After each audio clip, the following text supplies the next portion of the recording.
halkani oo difaacyada ugu horeeyay ciidamada Puntland ee sifaynta howlgalka Hillaac ee la dagaalanka argagixisada daalimiinta ee Daesh ayaa markii ugu horeysay waxa soo gaaray taakula kala duwan kuwaas oo ay soo gaarsiiyeen gabdhaha reer Puntland siiba kuwa ka soo jeeda degmada Carmo iyo caasimadda Puntland ee Garowe saay kala duwan iyo xoolo nool oo geela ayay u keeneen ciidamada tiidaha hore ku sugan waxayna gabdhuhu u mahadceliyeen ciidamada Puntland sidii mar walba ugu taagan yihiin la dagaalanka kooxaha argagixisada ee Daesh kuwaas oo ku soo duulay dadka iyo dalka reer Puntland anigu aan Nuur Axmed Artan waxaan salaamayaa saraakiisha sharafta leh oo meeshan taagan waa u mahadcelinaynaa meeshan taaganahay waa meeshii gaariga qaraxa ah oo meel walba laga arkay uu ka dhacay weeye dhirtaan haraadiyatu geedkan waa geed dhirta gobka ahayd oo uu ku gubtay markii horena aan aragnay iyagoo bid qaba markii dambena iyagoo gubtay aan khadka ka aragnay waxaan soo maray ilaa iyo waxaan ka soo soconay Carmo ilaa Garowe waxaan hadafka iyagu ahaa inaan soo gaarno geesiyaasha halgamayaasha sharafta leh aan u keeno agabka shacabka annagana soo wakiishay daliyada meesha joogaana waxa marxaanti waa inaan hadda maanta goobtii dagaalku ka dhacay aanu taaganahay waxa weeye saraakiisha ciidanka oo kala duwan aan la joogno waxa looga baahan yahay sahayda ay keenayaan inay soo kordhiyaan jiidaha horena ay keenaan dhammaan ciidanka waxa weeye qalabka sida baan salaamayaa annagoo ah gabdhihii Garowe iyo Carmo ka yimi waxaanu wadnay agab kala duwan baanu wadnay waxaanu wadnay 30 geela oo nool baanu wadnay 10 geela oo shiilan bur sida caagadaha shalqan oo 120 xabba baanu wadnay cisbitaalka waxaanu u wadnay maxay ahayd dacas iyo maxay ahayd waxaanu u wadnay dhar iyo cisbitaalka balligaanu keenay waxaanu marxaanti ilaahayay waxa weeye jiidan maanta ka horow gabar timi oo macnaha keentay agabka iyo agab kaleba waxa weeye jiidan ma jirto waxaanu dul taaganahay meeshii lagu qarxiyay khawaarijtaanu dul taaganahay gaarigii walad broofka ahaa adduunka oo dhan laga arkay raqdiisi baanu taaganahay ciidamada waxaan leeyahay Ilaahay subxaanahu wa ta'aala waxa weeye haydan garab istaagaan leenahay waxa weeye waa wadaynaa wax yar baa haray khawaarijtii dhulkii u badnaa ilaa iyo dhar jaale ilaa barta aan taaganahay khawaarijtii meedkooda waa daadsan yahay waana laga soo safeeyay waana daawan jiray khadka taaka aan la soconay waxaanu leenahay hawlka madaala wali waa hogada in yar baa inoo hadha insha Allah waana guuleysanaynaa insha Allah gabdhihii dadkii aanu ka nimay reer Puntland oo dhamaantoodna dadka sahayda ciidanka la garab taagan waxaan ku boorinayaa oo aan u sheegayaa u cadeynayaa qof walba waxa uu geynayo inuu ciidanka jiida uu geeyo sidaan annaba u tagnay insha Allah saasaanu jecelnahay annaga gudoomiyaha Carmo baa nagu dhiirigeliyay wuxuu yiri meelna ha u duwanina agabka wadaan Maxamed Cali Shire Ilaahay maadaha ka gaadho wuxuu yiri meel aan furinti ahayn waxa weeye gaadiidkaas isma taagi karo sidii baanu yeelay Ilaahay baa mahad ugu sugnaatay ciidanka iyaga wadooyinkooda la sameeyay miinadii laga safeeyay cadowga la laayay buurahan aan u baxnay shala galab khawaarijta saas isaga daadsan yihiin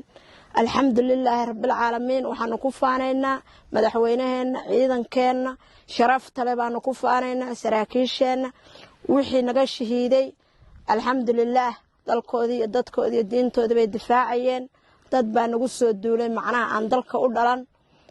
waxay leeyihiin Allahu akbar laakiin Allahu akbarteena muhiima alxamdulilaahi rabbil caalamiin waxa weeye saraakiisha hadda waa kuwan garabkayga taagan waxa weeye hawlka madaala wali waa hogada annana daalimayno idina daalimaysan insha Allah waa isgarabsanaynaa saraakiisha kala duwan ee ciidamada difaaca dawladda Puntland ee ku siran difaacyadan hore ayaa u mahadceliyay gabdhaha taakuladan u keenay ee isugu jirta xoolaha nool saadka iyo sahayda waxayna xuseen inay u taagan yihiin la dagaalanka argagixisada ayna soo afjarayaan mar dhow kooxaha firxadka ee haraadiga yar ee ka haray argagixisada Daesh ee ku soo duushay Puntland iyo guud ahaan dalka Soomaaliya Ilaahay baa mahad iska leh waxaan u mahadcelinayaa gabdhahan oo ciidamada saddexda guuto oo hore soo gaarsiiyay xoolo soo gaarsiiyay geel dhan agabka kale isaga iska daa geel dhan 30 nololeeye ah iyo 10 ay soo shiileen oo si fiican soo hagaajiyeen 31 neef marka aad baan ugu mahad celinayaa gabdhahaas meelaha khatarta badan hadda dagaalkii ugu dambeeyay meeshii furintii ugu horeysay bay joogaan walkan waa qaraxyadii naftooda ay soo haligeen dhul badan oo qarar iyo dalba ku roon yahay ay soo mareen gabdhaha waa u mahad celinayaa iyo gabdhaha Puntland oo dhan oo shaqeynaya aad bay gabdhaha Puntland u shaqeynayaan laakiin kuwan waxay dheer yihiin naftooda khatar bay soo geliyeen dhibaatadaas u soo babac dhigeen marka aad bay u mahadsan yihiin waxaan rabnaa dadku inay saa u wada shaqeeyaan waxaan halkan fariin uga dirayaa shacabka Puntland waa guulaysanayna waana ka adkaareena nimankan wax badina nooma harin kiidinta de waqtigiisii baa galay dhulkan dadakan ma wadaagno dhulkan inaga iskale waxa weeye waa dad ajnabi oo jarjara oo dawladda badan ka yimi wixii haddeer yar oo naga dhintana haddii miligooda galay laakiin ilaahay saanu ka rajeynayno xabad kaga tagi mayno wadanka dalkayana wax gorgortana ka geli mayno marka shacabka reer Puntland ha ku kalsoonaadeen inayaan nimankaas inaan guulaysanayno ka adagnahay wax weeye waana ka adagnahay cid bini aadana iyo dawlado iyo cidaan u baahanahayna ma jiro dalkayga waa ku filanna daacish iska daa kuwa joogay kuwii maqnaa hadday isu yeertaan waa ka adagna waxa weeye inta joogaan ilaa aan ka dhamayno annagana wixii naga dhintaa waa shahiid iyaguna waa dhimarayaan waana dhamayreena waa ka tira badan waxaan u mahad celinayaa madaxweynaha Puntland waa u mahad celinayaa waan hawlgeliyay daacishna waa ku filannahay waana ka guulaysanayna ilaahayna garabka igu jira argagixiso waa naqaanaa argagixiso hadda harta ma jirto xabada firxada haray meelaha si cararayaan intay naf nagu jirtana oo soo qabanayna inta nin ciidamada Puntland kamid ay nool yahayna argagixiso dowladda Puntland iyo soonaheeda lagu arki doono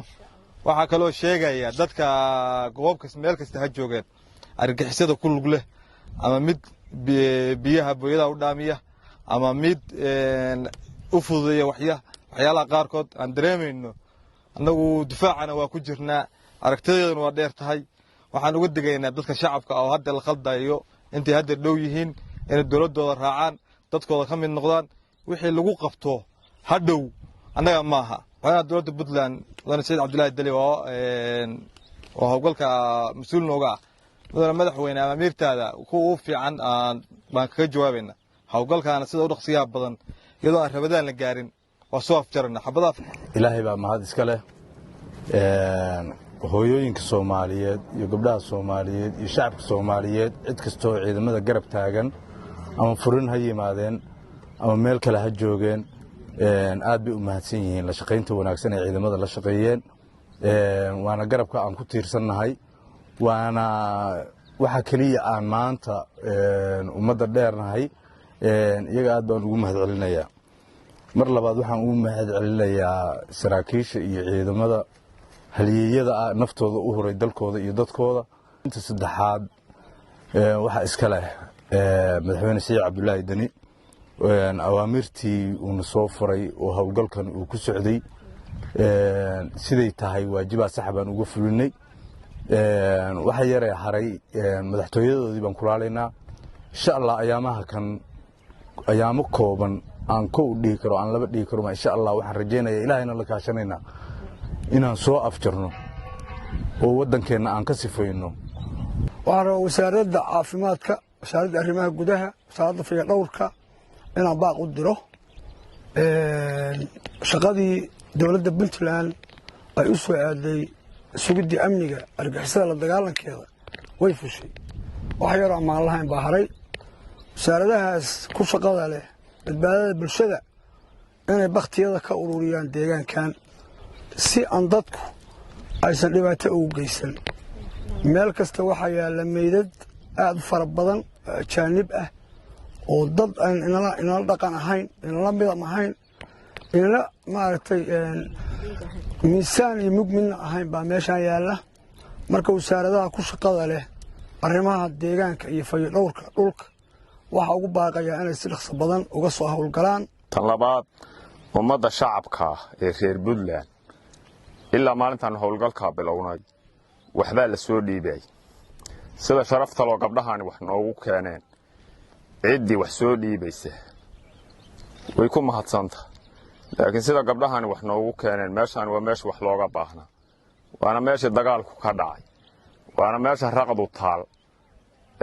qaraxyadu ka dhaceen meelaha ay ka dhici doonaanna waa iyada iyo iridkeeda sida gabdhahaasi wax noogu keeneen ciddii wax noo keenaysa ha noogu keento dhulka dagaalka lagaga jiro ee furimaha horaa ciddii wax nagu siyaadinaysa dadku waa dadka iyaga kulligoodna waa mahadsan yihiin